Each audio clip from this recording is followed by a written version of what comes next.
السلام عليكم ورحمة الله وبركاته، حبايبنا جوه مصر، حبايبنا بره مصر، حبايبنا في كل مكان. ازيكم؟ عاملين ايه؟ يا رب تكونوا بخير. معاكم اخوكم احمد حسين، طبعا بصور من مزرعة النوادر في مملكة طيور الحب. طبعا يا جماعة النهاردة الموضوع مهم ومفيد برضو للاخوة اللي هم بيربوا طيور الحب بكل انواعها، يعني باذن الله. الموضوع بتاع النهاردة مفيد جدا جدا جدا. تمام. قبل ما نبدأ في الموضوع، ماشي، او قبل ما نبدا في موضوع حلقتنا النهارده، حابين ننوه عن نقطه يا جماعه. اللي ما اشتركش في القناه ينزل يشترك تحت عشان يوصل له اي جديد، ويفعل زر الجرس عشان يوصل له اي فيديو جديد احنا نصوره وننزله. تمام. لان احنا والله العظيم يا جماعه انا مش بنزل فيديوهات وخلاص، يعني انا مش عايز اكمل عدد فيديوهات وخلاص. انا مش بنزل غير معلومات مفيده جدا، وكل حاجه بجيب المنتج واصوره. تمام. وبصور على الطيور. خلاص، يعني كل حاجه والله العظيم انا بصورها بكون بستخدمها للطيور، بتكون جايبه نتيجه عندي. يعني انا مش بصور وخلاص، انا بصور لكم الحاجه اللي هي جايبه نتيجه عندي بس يا جماعه. ماشي. فما تبخلش علينا بالاشتراك في القناه وتفعيل زر الجرس، وما تبخلش علينا باللايك الجميل بتاعك عشان الفيديو يوصل لاكبر قدر من الناس والفيديو ياخد حقه. تمام. طبعا زي ما عودناكم انا بقول لكم ان احنا دايما بنطلع كميات. اللي محتاج اي في ناس كلمتني على الواتساب محتاجه كميات، اللي محتاج 100 جوز، اللي محتاج 50 جوز، اللي محتاج 20 جوز. يعني العدد اللي انت عايزه، بس يعني مش اقل من 20 25. يعني انا بطلع بالكميات. ماشي. هتقولي طب الانواع ايه؟ هقول لك كلها استرالي. منها بقى ايه؟ الطفرات، منها التركيبات. ماشي. تركيبات ريمبو، فيها تركيبات يعني جميع الالوان، تركيبات فراشات اللي يسمع عنها، فيها الالبيني، فيها اللاتينو برضو. فكل الالوان باذن الله تعالى موجود عندي يا جماعه. بطلع طبعا مش جوات شغاله، بطلع شبابات اللي هي بعد سن الفطام على طول. فانا بطلع شبابات ماشي عمر من شهرين ونص ل3 شهور باذن الله تعالى. فاللي محتاج اي شيء يكلمني على الواتساب. ماشي. رقم الواتساب 010 659 659 25. يبقى 010 659 659 25. ده يا جماعه رقم الواتساب، مش رقم اتصال. ده مش اتصال، ده واتساب بس. فاللي محتاج اي شيء يكلمني، واللي محتاج اللي عنده اي مشكله، محتاج اي حاجه، عنده اي مشكله في الطيور، يكلمني واتساب او يكتب لي تحت في التعليقات، وانا هنزل له حلقه مخصوص باسمه. يعني انا هنزل له حلقه ليه هو مخصوص باسمه. تمام. وبرضه عشان الكل يستفاد. فاللي عنده اي مشكله يكلمني. طبعا موضوع حلقتنا النهارده عندك مثلا، انا هوريك مثلا، خلينا نشرح عملي. يعني عندك مثلا البياضه دي او العش ده فيه يا جماعه اهو 4 فروخ، 3 كبار وواحد صغير تحتيهم اهم يا جماعه. 4 فروخ زي ما انتم شايفين. طبعا الكاميرا مش مبينه، الاضاءه بس يا جماعه ايه. فالفروخ دي ايه؟ ريشت. يعني الفروخ زي ما انتم شايفين هي ريشت. ماشي. طيب الفروخ دي انت هتعمل ايه لو الفروخ دي عندك القص مثلا عنده 4 أو 5 فروخ؟ خلاص، ومش هيقدر ان هو يقومهم. انتوا عارفين ان هي القصوص الاسترالي ضعيفه يا جماعه، قصوص الاسترالي ضعيفه. يعني لو قومت لك مره 5، المره اللي بعدها هتلاقيها قومت لك 2، المره اللي بعدها 3. فمش مش زي بعض. وهتلاقيها واحد طالع مناعته قويه والباقي ماشي مناعته ضعيفه، او 2 مناعتهم قويه والباقي مناعتهم ضعيفه. فانت تعمل ايه؟ ايه الحل؟ طبعا جبنا لكم النهارده الحل. ماشي. والله العظيم يا جماعه اقسم بالله الفيديو ده مهم جدا جدا جدا. والله العظيم اللي بيتفرج على الفيديو انا بحلف لك وبقسم لك بالله، خد المنتج اللي انا هصوره دلوقتي او اللي انا هديه لك دلوقتي، خد سكرين وبسرعه واجري على الصيدليه هاته. ماشي. ده انا بتكلم للناس اللي هي ايه، اللي هي عندها الاسترالي شغال وعنده فروخ. انا بتكلم عن الاسترالي اللي عنده فروخ، اللي عنده زغاليل.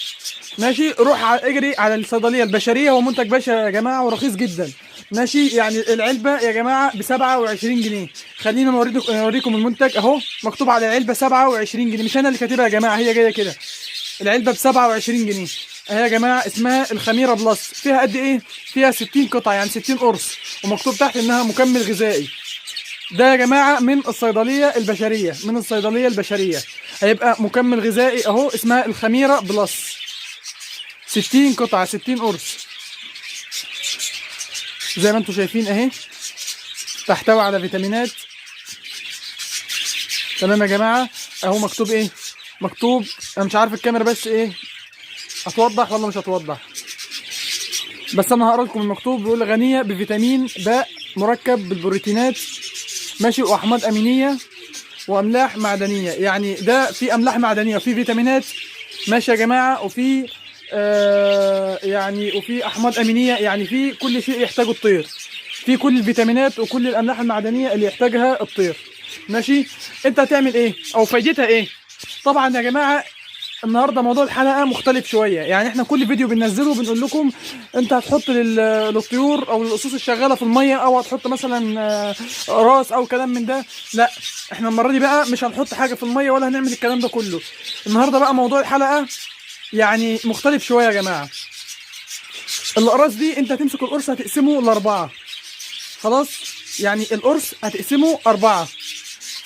خلاص يا جماعه، اوعى تدي القرص سليم زي ما هو، لان القرص بيبقى تقيل. القرص تقيل يا جماعه. هتقسم القرص ل4، ماشي، 4/4. وهتروح عامل ايه؟ هتروح ماسك كل فرخ، ماشي. بس طبعا انا بتكلم عن الحاجات اللي هي ريشت يا جماعه. اوعى حد يحط الحاجات اللي هي الصغيره اللي هي لسه لحمه واللي هي لسه ما فتحتش عينيها. لا، انا بتكلم على الزغاليل اللي هي ريشت، اللي هي طلع فيها الريش. ماشي. هتمسك كل فرد يعني مثلا زي كده اهو. خليني اشرح لكم عملي برضو اهو يا جماعه. ده اهو بسم الله ما شاء الله، ده ريش اهو، طلع له الريش زي ما انتم شايفين، ريش الجناحات، الاسلحه، الديل اهو يا جماعه زي ما انتم شايفين. ماشي. بالعمر ده يا جماعه اهو، كلهم طبعا بالعمر ده. ماشي. هتروح ماسك، خلينا نقفل الباب بس معلش. هتروح ماسكه، ماشي. طبعا انت هتكون قسمت القرص. هو طبعا العلبه زي ما اتفقنا فيها 60 قرص، العلبه فيها 60 قرص، ماشي. فانت كل قرص هيكفي لك 4 فروخ. يعني انت شوف بقى ال 60 قرص هيكفوا لك قد ايه. اضرب بقى 60 في 4، ماشي، يعني 60 في 2 ب 120، ماشي. و120 و120 يبقى كام؟ 240. يعني هيكفي لك 240 فرخ استرالي، ماشي. يعني 240 فرخ استرالي او طيور الحب استخدمها لكل حاجه. عندك كوكتيل استخدم، عندك ذره استخدم، عندك اللي هي جميع انواع البغبغانات استخدم، عندك روز فيشر، يعني اي استرالي اي حاجه، حتى تنفع للزبره، الزبره فينش والحاجات دي. يعني جميع انواع العصافير استخدم، مفيش مشاكل. اهم حاجه انها تكون مريشه زي كده. هتروح عامل ايه؟ هتروح فاتح بق الطير اهو يا جماعه، تفتح بقه وتروح مديله الربع قرص، ماشي. ربع قرص، اوعى حد يزود، يعني ولا نص ولا قرص كامل، ربع قرص، ربع حبايه في الفم، ماشي. في بق الطير تفتح بق الطير وتديله ربع قرص في بقه، تمام، لمده يومين. يعني لمده يومين بس، مش ورا بعض. يعني انت مثلا النهارده، يعني انا مثلا بصور الفيديو النهارده لحد، ماشي. فانا لو اديته النهارده لحد الصبح مثلا، خلاص، يبقى هكسر الاثنين وادي الثلاث، يعني يوم ويوم. هكسر الاثنين وادي الثلاث، ماشي. هتدي ربع قرص، وبعد هتكسر يوم، بعد كده اليوم الثاني هتدي ربع قرص ثاني، ده لكل زغلول لكل فرخ، ماشي. طيب وخلاص، وتوقف، ما تديش ثاني، ما تديش ثاني خالص. طيب هتقولي طب هي هتعمل ايه؟ هقول لك هي هتعمل ايه. ركز بقى معايا، ماشي. خليني بس ارجع الفرخ مكانه.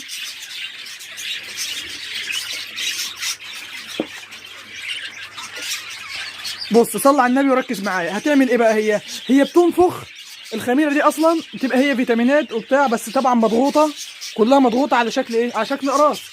فهي انت مجرد ما تنزل ربع حبايه. ليه بقول لك ربع حبايه؟ ربع حبايه لان لما بتنزل في امعاء الطير في المعده بتاعت الزغلول هي بتنفخ، ماشي. بتتفتفت طبعا في المعده، والمعده بتطحنها وبتنفخ الطير. تنفخه ازاي؟ الربع حبايه دي يعني بتزود حجم الطير، وبتبقى فيتامينات كويسه جدا للطير، ماشي. وبتزود حجمه وبتساعد الجزء، يعني الجزء او القص اللي عندك لو تاكيله ضعيف، دي بتساعد ان الفرخ نفسه، ماشي، يكبر بكميه الاكل اللي هي القليله اللي الروز بيوكلها له. ليه بقى؟ لان انت اصلا اديته، يعني الربع قرص ده كانك اديته تاكيل الجوز لمده اسبوع او لمده 5 ايام. والله العظيم زي ما بقول لك، اقسم بالله كانك اديته تاكيل الجوز، يعني كان الجوز اكله تاكيل كويس لمده 5 ايام او لمده اسبوع. ده في الربع قرص. انت بقى بتديله مرتين، يعني انت بتديله تاكيل 10 ايام او تاكيل اسبوعين، ماشي. فاسمع نصيحتي، والله العظيم والله العظيم والله العظيم انا ما بطلع اي حاجه عندي غير بالطريقه دي. يعني بسم الله ما شاء الله. خلينا اوريكم. بص، يعني كله هتلاقيه ايه؟ بسم الله ما شاء الله، كله عنده فروخ اهو. هنفتح اللي بعده اهو يا جماعه، كله عنده فروخ اهو. برضو هنا اهو اللي جنبيهم كله عنده فروخ زي ما انتم شايفين، ماشي. فانا فتحت لكم اهو، يعني جميع العشوش فيها فروخ الحمد لله. يعني انا مش بقول لك حاجه وخلاص، تمام. يعني انا بقول لك والله العظيم الحاجات دي انا تعبت عشان اطلع برضه، عشان اجيب الفيتامينات دي، وتعبت علشان اجيب حاجات انا متاكد منها، واجيب فيتامينات كويسه، ماشي. لان عشان تكون عارف مش اي فيتامين ينفع مع الاسترالي بالذات، لان الاسترالي كله عارف ان الاسترالي بيكون ضعيف، فمش اي فيتامين يا جماعه ينفع مع الاسترالي. في فيتامينات ممكن تقتل الطير وتضر الطير عندك، ماشي. فمش اي حاجه انت تروح تحطها للاسترالي، ماشي. اللي انا بقول لك عليه استخدمه على ضمانتي، ماشي. يبقى انت هتروح الصيدليه البشريه، هتجيب العلبه دي اهي، خدها سكرين، يعني اللي بيشوفني دلوقتي يصورها اهي. الخميره بلس 60 قطعه، مكمل غذائي، ثمنها اهي يا جماعه، ثمنها 27 جنيه، ماشي. هتروح جاي ماسكها كلها، تروح مقسمها ارباع، ماشي. كل قرص هتروح مقسمه 4 ارباع. القرص الواحد هو بيكون قرص دائري يتقسم 4 ارباع. هتقول لي انا مش عارف اقسمه، اقول لك بالمقص، انت مسكت المقص هتقسم. هو القرص ايه بيتفتفت بسرعه اصلا، فانت هتعرف تقسمه باذن الله. يعني انا عندي بقسم القرص لاربع ايه 4 ارباع، فما فيش اي مشاكل.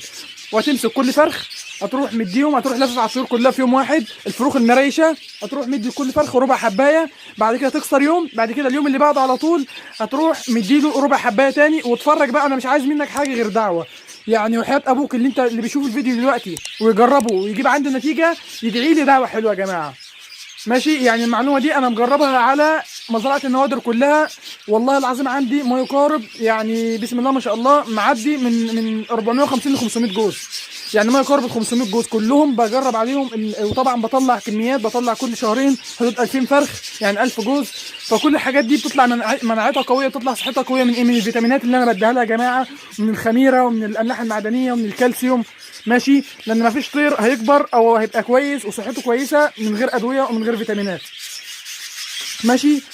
فانت طبعا هتقسمها 4 ارباع وهتديهم، وتكسر يوم وتديهم تاني كل فرد ربع، ماشي. الفروخ المريشه بس يا جماعه، تمام. وطبعا انت الفروخ اول ما تتفطم انت بتبيعها. انت بقى عايز الفروخ لما تتفطم عايز تخليها عندك، مش عايز تبيعها، مفيش اي مشاكل. هتروح مديهم قبل ايه؟ قبل العزل، قبل ما تعزلهم هتروح مديهم كمان يومين، ماشي. يوم وتكسر يوم تديهم يوم تاني، تمام. وبعد كده عزلهم عندك. دي بتساعد برضو ايه؟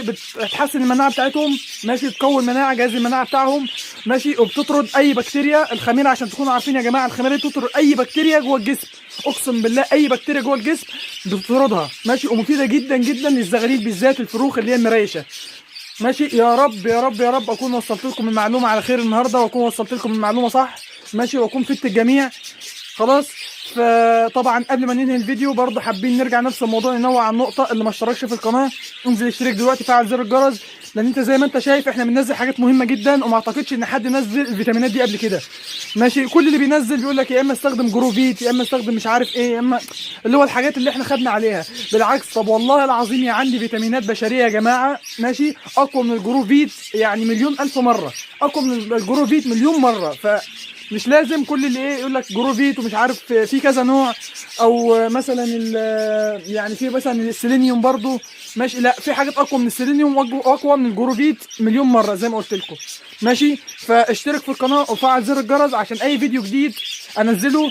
طبعا انا هنزل الايام الجايه فيديوهات طبعا هتبقى عن الفرخ، ماشي، عن سلسله الفرخ، عن الكالسيوم، عن الفيتامينات، الاملاح المعدنيه، عن كل شيء يحتاجه اللي عايز ايه، اللي عايز يعمل مزرعه، ماشي، او مزرعه طيور وينتج كميات كبيره ويطلع طيور بصحه حلوه. انا هنزل ان شاء الله، هتكلم عن اللي عايز ياسس مزرعه من الالف للياء، يعني من الصفر للاحتراف باذن الله، ماشي. فاشترك في القناه وفعل زر الجرس عشان يوصلك اي شيء جديد، وما تنساش اللايك الجميل بتاعك عشان الفيديو ياخد حقه، ماشي. وحابين برضو اخر مره نقول لكم اللي محتاج اي حاجه يكتب لي تحت في التعليقات، وانا هنزل له ان شاء الله فيديو مخصوص ليه هو وباسمه، ماشي. واللي محتاج اي حاجه انا قلت رقم الواتساب في اول الفيديو، يكلمني واتساب وتحت امره في اي وقت، ماشي. وتحت امركم حبايب قلبي، والسلام عليكم ورحمه الله وبركاته.